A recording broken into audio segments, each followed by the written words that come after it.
Assalamualaikum warahmatullahi wabarakatuh. Welcome back to my channel, guys. Kali ini kita akan mengundang salah satu narasumber kita yang amat hebat.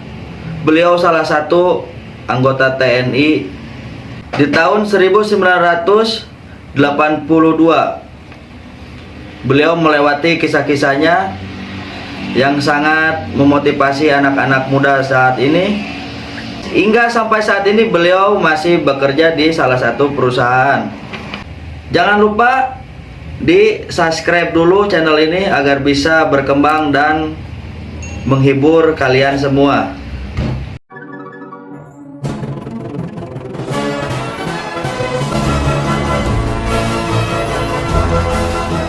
Nama Bapak Sambas? Betul. Saya sendiri. Bapak Sambas. Kok namanya kayak nama daerah di wilayah Indonesia ya?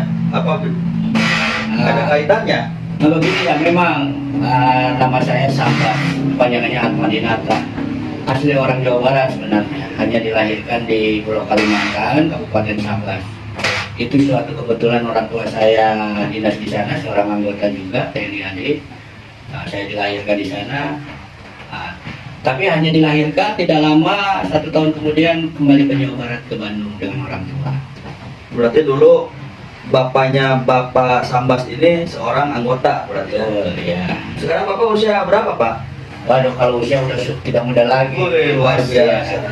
Ini saya sudah kepala 60 ini. Kepala 60, tapi luar Pas lah saat ini karena saya dilahirkan tahun 1992. Iya. Kalau boleh tahu, Bapak usia berapa, Pak? Waktu pertama kali jadi anggota TNI itu? Ya, sesuai persyaratan seorang yang ingin menjadi anggota TNI kan usianya ada dibatasi, minimalnya 18 tahun, maksimalnya 22 tahun. Kebetulan saat itu saya di tahun 1982. Saya usia 18 atau 19 tahun lah, kurang lebih keluar dari sekolah SMA. Saya mendaftar di Angkatan Darat di Kodam 3 Siliwangi, Bandung ya. Yang saya lakukan pendaftaran seperti biasa gitu ya. Coba-coba saat itu baru dibuka untuk secara umum yang langsung pangkat bintara raksasa 2 gitu ya. Dulu dari SLA bisa. Itu pertama kali Mensub militer sukarela tahun 82 itu. Tapi gagal, mungkin belum nasib. Kemudian tidak lama, selang beberapa bulan ada perekrutan untuk Tamtama. Saya daftar aja daripada nunggu 1 tahun ke depan, karena secama itu kan setahun sekali. Kalau Tamtama kan 1 tahun 2 kali. Nah kebetulan tidak lama lagi lah, tidak nganggur gitu, keluar sekolah itu saya daftar Tamtama, alhamdulillah saya diterima. Dulu itu daftar di mana, Pak? Di Kodam 3 Siliwangi, Bandung. Oh, di Bandung daftarnya. Saat itu saya lulus, alhamdulillah, gembira sekali, walaupun zaman dulu itu ya tidak pakai apa-apa lah katakan. Saya dimasukin pendidikan Rindam 3 Siliwangi di daerah Pangalengan, Bandung Selatan, selama 1 tahun di sana. 1 tahun. Terus dulu itu berarti bertugas di mana tuh? Dinas Ya, setelah dilantik Tamtama berpangkat prajurit 2, saya kebetulan diambil oleh kecabangan penerbangan Angkatan Darat dari TNI AD. Itu ada kecabangan penerbangan Angkatan Daratnya, dan diambil oleh pus penerbat saat itu, masuk pendidikan di sekolah penerbat di Semarang, Jawa Tengah. Ya. Terus setelah itu ada cerita nggak, Pak? Maksudnya cerita suka duka kan suka ada ya di dalam kedinasan ya. Suka dan dukanya itu waktu dulu itu gimana, Pak? Kalau diceritakan deh panjang lebar sebenarnya. Gimana tuh, Pak? Artinya kita ambil singkatnya saja ya. Iya, Pak. Saya setelah masuk pendidikan di sekolah penerbangan Angkatan Darat di Semarang selama 1 tahun juga, dididik untuk pengenalan dan diambil oleh kru pesawat sebagai kejuruan ground handling.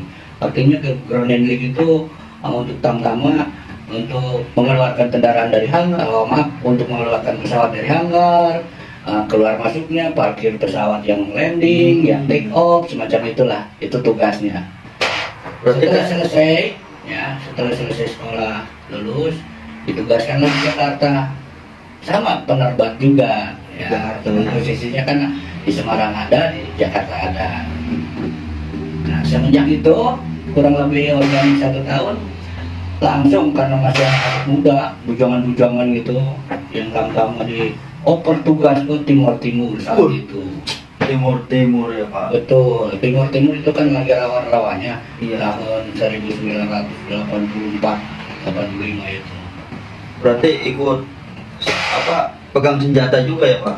Jangan kan pegang senjata ya, nembak orang misalnya, itu betul kita Berarti- nyawa taruhannya. Berarti dulu itu pas zamannya perang ya Pak? Betul, waktu kita ada permasalahan untuk Portugis di Timur itu ya alhamdulillah kan 27 tahun itu kita perjuangan untuk merebut atau mengambil alih daerah tersebut, daerah Timur namanya.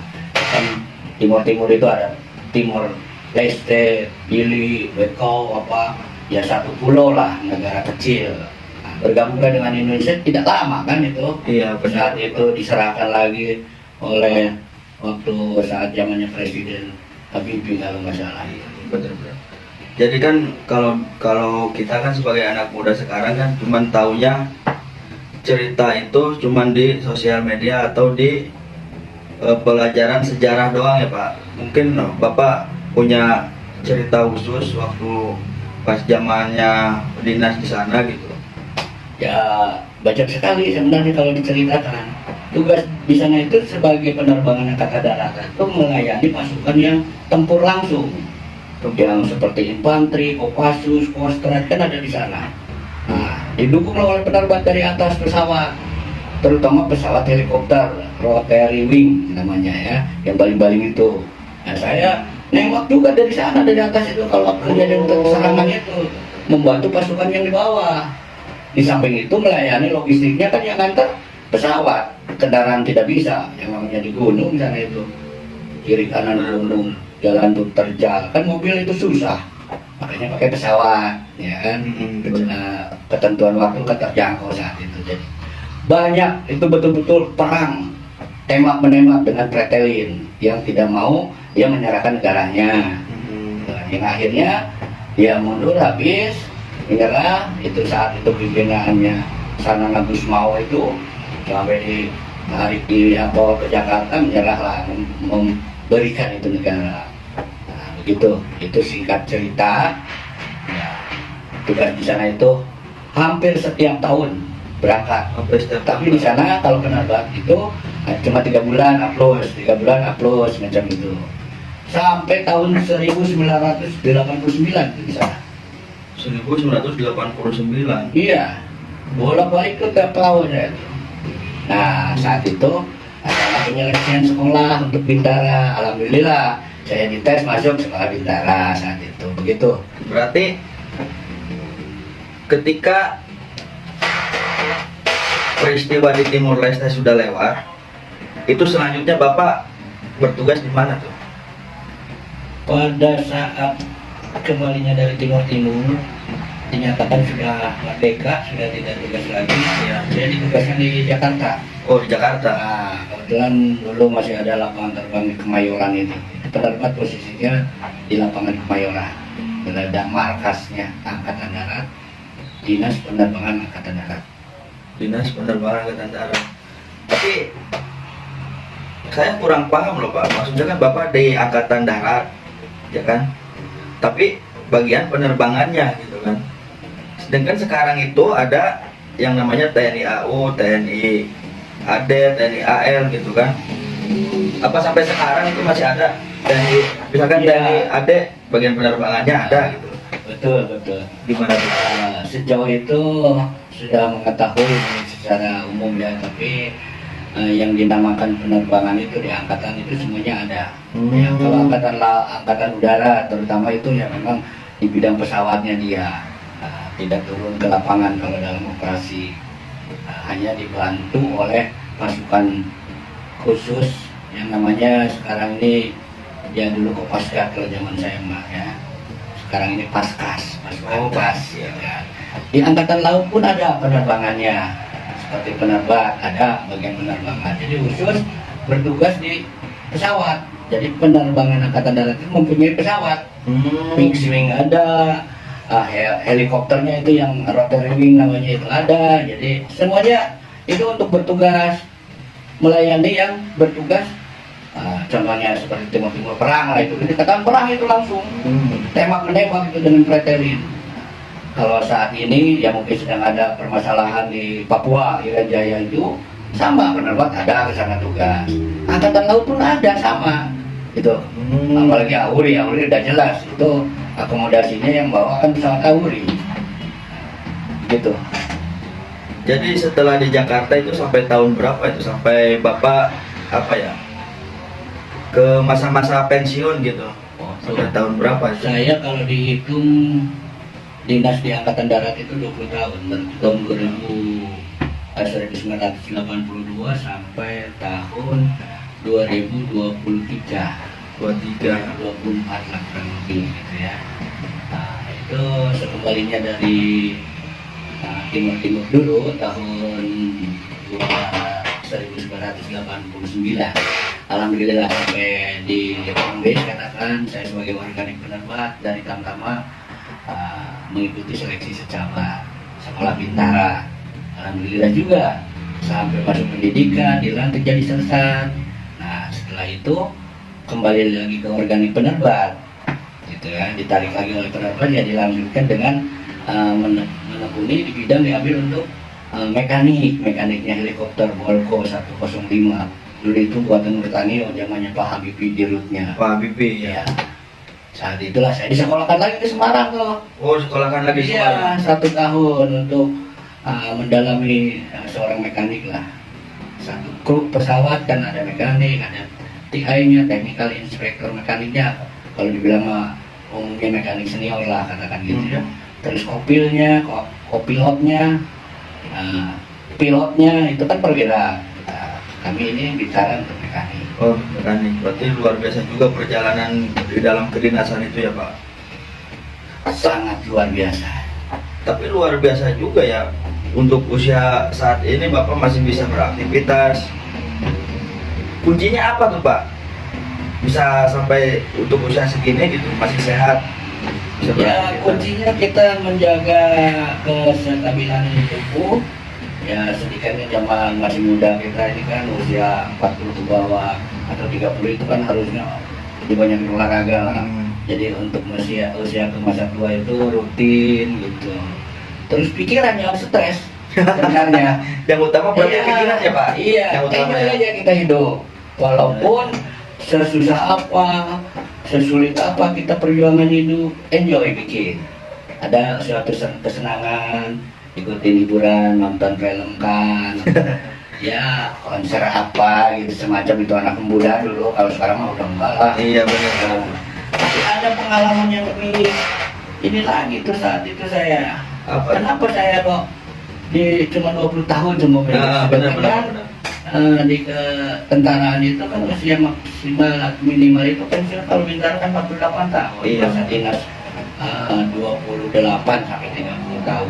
Saya 20 tahun menjelang 21 tahun sudah ada prioritas. Saya bukan prioritas, artinya penawaran lah untuk pensiun muda ya. Alhamdulillah juga tidak langsung pensiun diam, saya langsung keluar negeri ke Brunei Darussalam, negara luar biasa. Sultan Bolkiah, ya, Benar. bertemu dengan Sultan, dengan Nyonya Sultan, ya, Hajah Maria. Sampai tahun 2009 saya baru kembali. 7 tahun saya di sana. Di Brunei. Iya, itu instansi yang memberikan perjalanan sana. Di sana kami usaha. Benar. Alhamdulillah sama keluarga di sana. Mohon maaf nih Pak, memotong pembicaraan Bapak tadi kan. Bapak kan tadi mengatakan pergi ke Brunei ya. Betul. Itu pergi ke Brunei itu atas dasar perintah atasan, apa pribadi, apa ada hal yang lain Pak? Ya mungkin saat itu sudah saatnya memberikan kesejahteraan untuk prajurit. Prajurit. Nah, ya, yang kira-kira punya kemauan ditawarkan itu ke sana. Awalnya sih ada kerjasama antara atasan saya yang di Indonesia di sini di Jakarta dengan yang di Brunei. Ditawarkan lah saya. Akhirnya saya berangkat secara pribadi, ongkos apapun secara pribadi. Sampai 2009. Ya. Nah, perjalanan juga sulit, bukan naik pesawat langsung dari Jakarta. Nah, Saya pergi ke Kalimantan naik pesawat, dari sana naik kendaraan travel namanya. Dari Kalimantan Barat sampai Brunei itu 24 jam naik kendaraan. Oh iya. Nah, cerita yang di sana di Brunei itu ya namanya usaha ya, Oh. intinya gitu aja. Alhamdulillah sampai tahun 2009 kembali ke Indonesia. Alhamdulillah sampai saat ini saya masih buat fisik sehat, badan bisa dipercaya. Walaupun sudah usia masa pensiun itu kan udah 50, 55 maksimal. Saya udah usia 60 masih sanggup ya. Bekerja. Sekarang Bapak bekerja di mana tuh, Pak? Nah, kebetulan di perusahaan swasta. Ya. Perusahaan Nanti swasta. kalau saya ucapan di PT mana gitu, dibilangnya Iya, privasi juga ya, privasi juga. Nah, alhamdulillah lah cukup untuk biaya hidup 1 bulan. Awalnya saya masih sendiri ya karena tinggal istri almarhum. Saya hidup sendiri kok ada 5 tahun. Saya ya bekerja aja dan bekerja. Anak berapa pas? Alhamdulillah anak dari istri ya, bukan dari saya. Iya, Bukan melahirkan dari istri ya. Anak saya yang ini ada 3. Oh, ada 3. Perempuan 1, yang 2 laki-laki. Mereka juga ikut juga terjun ke dunia militer. Oh, ada. Oh, ada. Nah, si bungsu. Ya. Oh, berarti yang terakhir ya, Pak? Nah, yang nomor 1, ya perempuan sudah berkeluarga, alhamdulillah bekerja sama-sama dengan suaminya juga. Yang nomor 2 sudah keluarga, alhamdulillah bekerja juga sama-sama. Tapi ya itu karena di Subang banyak pabrik perusahaan, ya jatuhnya ke pabrik. Pasti, Pak. Nah, itu hanya cukup untuk biaya hidup sebulan aja. Kalau kita pengen kaya susah kalau nggak kredit. Jadi itu yang anak bungsu itu sekarang berarti di dunia militer. Kebetulan rezekinya dia di usia maksimal 22, sebelumnya 21 lebih lah. Karena kan usia maksimal untuk jadi calon anggota TNI itu 22 tahun umur. Nah, dan 21 dia masuk, walaupun tahap masuknya itu sulit. Beberapa kali tes, tidak seperti saya, sekali keduanya langsung. Kalau zaman dulu kan zaman sekarang sama zaman sekarang kan beda ya, Pak? Ya beda lah. Zaman dulu itu tidak pakai apa-apa asal mau, yang penting sehat, jasmani, fisik sehat, ya. Kita kuat kok ininya, fisik olahraganya, kesehatan dites bagus semua. Ya. Anak saya bagus semua. Ya nasibnya terakhir usia 21 baru masuk. Itu di mana sekarang, Pak? Waduh jauh, saya sudah 2 tahun tidak ketemu anak dia. Kebetulan dinas ditugaskan di infanteri di Aceh Darussalam. Jauh sekali ya di Aceh. Betul. Ini Pak, kan ini waktunya kan terbatas kita ya untuk ini. Mungkin barangkali Bapak ada kegiatan lagi setelah ini. Adakah motivasi buat anak muda zaman sekarang itu biar nggak pergaulannya gitu kan? Barangkali Bapak punya motivasi buat generasi saat ini gitu. Bagus sekali. Sebenarnya saya hanya memberikan pesan saja atau arahan untuk para pemuda Indonesia yang memang berminat punya cita-cita jadi anggota TNI. Darat, laut, udara itu sama aja, kepolisian sama aja. Yang penting kita badan kita sehat, dites kesehatan lulus semua. Dan fisik jasmani itu yang nomor 1. Sehat, fisik, akademik dan lain-lain itu bisa ngikutin karena pelajaran itu semua juga diajarkan. Kalau sehat, kita ada kekurangan ya udah nggak bisa kan gitu. Walaupun dia pintar, walaupun dia juara sekolah apa, sekarang pesannya punya cita-cita dari awal untuk para pemuda, silakan majukanlah Indonesia dengan kita menjadi anggota Tentara Nasional Indonesia maupun dari kepolisian. Yang penting ada kenyataan dari anak-anak muda sekarang. Jangan didorong, jangan disuruh-suruh, jangan diajak-ajak. Niat kita jadi, insya Allah semuanya. Gratis, tidak ada bayar kemanapun, ya. Pengalaman saya, alhamdulillah, anak si bungsu jadi. Nah, sekarang saya masih dipakai bekerja untuk mengatasi, anak buah juga punya, ya, sebagai koordinator pengamanan. Ya. Mungkin waktunya nggak cukup lama nih, apa ada kegiatan lain gitu ya Pak, dijadwalkan kan Bapak sekarang ini mau ke kabupaten ya Pak ya? Betul. Iya, nanti aja lah dilanjut lagi buat ngopi-ngopi Pak. Ya. Terima kasih banyak atas waktunya Sama-sama, Bapak. Indonesia maju. Maju. Terima kasih yang udah nonton, jangan lupa di subscribe terus channel ini agar bisa berkarya di sosial media. Demikian.